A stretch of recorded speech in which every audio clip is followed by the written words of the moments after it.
Bat up, bat down, elbow down, feet together, wider. That's it, bend at the waist, bend at the waist. That's good, that's good, that's good. What are you looking at? Now swing the bat. Want to confuse your hitters, crush their confidence, and teach them how not to hit? Here's how not to teach hitting. Feet, fingers, lift off. Ready, stride, hit.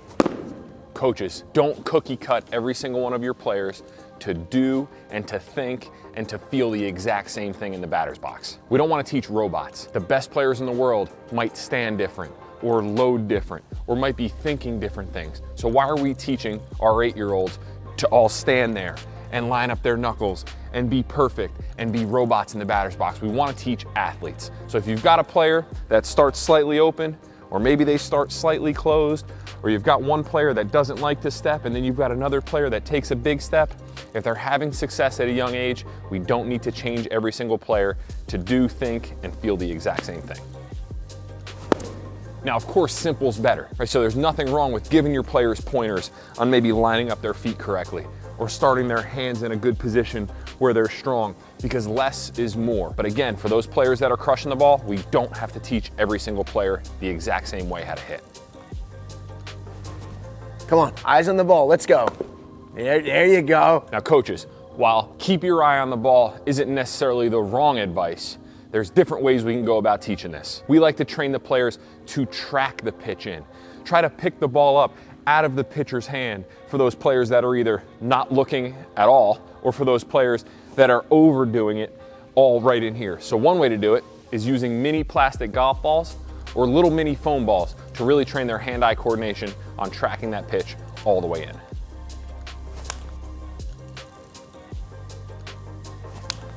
Now, a great way for pitch recognition and helping your players understand what's a ball versus what is a strike, or swing versus take. We've got 2 different color foam balls.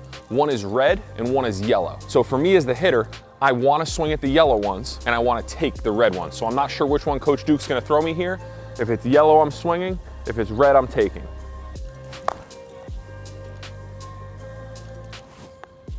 So you'll notice when I take that pitch, I was ready to hit.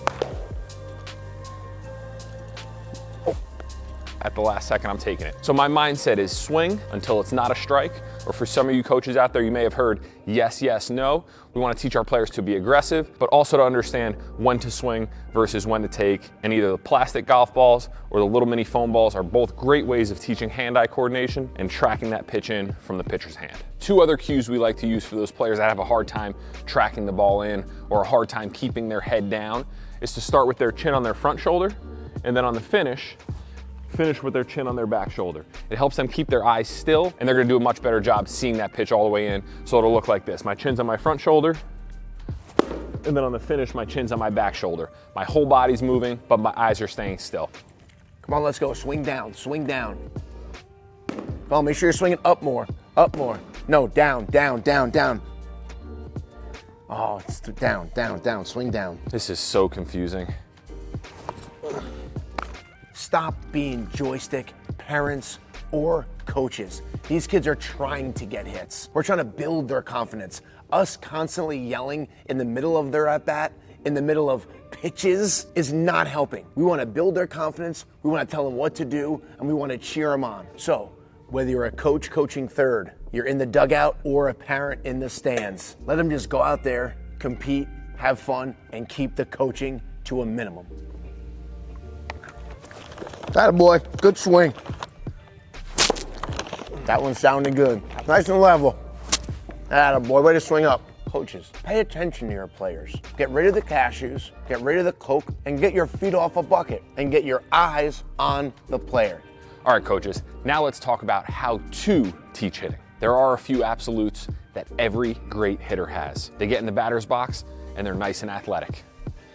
They have rhythm, and they're on time, and they're confident and aggressive when that ball's thrown at them. Let's talk about the basic stance and where we want to set up. 1, we want to make sure that we're the correct distance from home plate.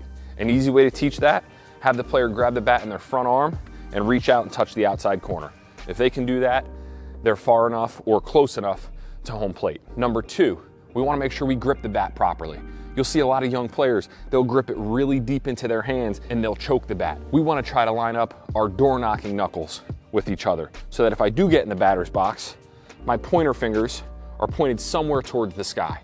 If they're crossed a little bit, that's okay, but we're just trying to avoid this move right here. So keep the bat in the fingertips and make sure those door knocking knuckles are lined up. Next, we want to teach athletes, okay? So get to a nice athletic position. Most times, it's about a bat's length apart. Now remember I said it in the beginning, some players might start off closed, some players might start open. We want to teach nice and athletic. If your kids are crushing the ball, we don't cookie cut everyone to stand and hit the exact same way. Next, the load. What are we doing while the pitcher is getting ready to deliver the pitch? We can't stand in the batter's box like a statue. We've got to have some rhythm. We've got to be moving a little bit. So as that pitcher starts to move, I start to move with him. An easy way for your younger players to understand this, imagine drawing back a bow and arrow. We would be pulling back with our right arm. That's almost the feel I want to have when I'm in the batter's box. I'm pulling back my right arm as I take a small step forward. Another great visual, pretend there's a rubber band from the knob of the bat to the front knee, and we want to try to stretch that rubber band out as we're getting loaded.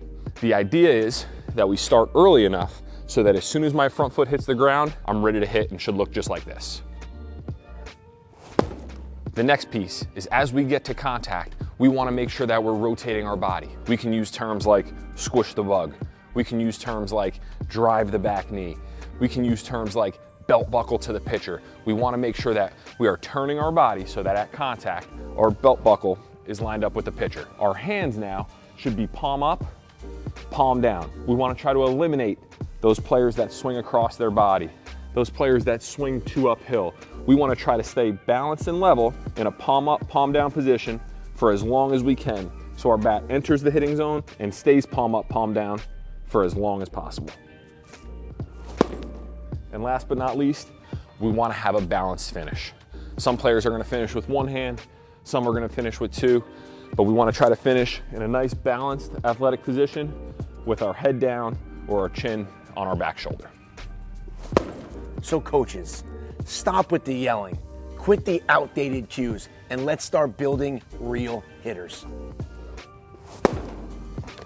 Like, subscribe, and comment below some of your biggest hitting challenges.